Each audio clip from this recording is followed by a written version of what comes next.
striking for awareness of the fact that the negotiations to secure the future of junior doctors and the NHS and patient safety is just ground to a halt again, and we need people to come together and reach some kind of sensible agreement for everybody's sake. Yeah. And what do you think of the government's proposals? I think the government's proposals are, I wouldn't say they're ill-conceived, they're misrepresented probably, and they're talking about a 24-hour, 7-day NHS, which we all know already exists. I think it's an extension of elective, non-emergency services they're alluding to, which would inevitably mean more staff and more money to pay for those staff to extend services. They're proposing to do it with no more funding.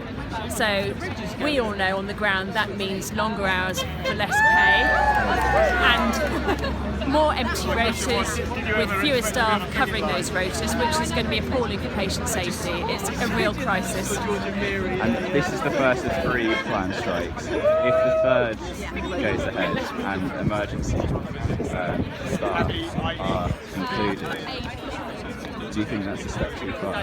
Do I think what, sorry? That's perhaps a step too far. I think it's a worrying step. I think all of us feel nervous about that. We are aware that our colleagues are working hard to put safety provisions in place so that patient safety isn't compromised. And if after those strikes your demands still haven't been met, what then?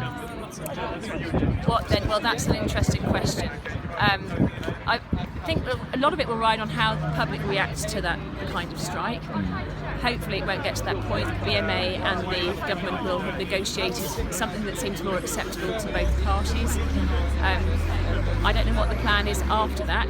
We haven't gone that far yet in our forward thinking. I think none of us want to see an all-out strike anyway.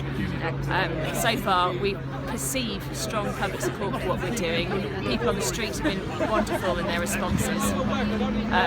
I've seen some of the polls that suggest some of that support could drop off with an all-out strike, reducing with no emergency cover from junior doctors.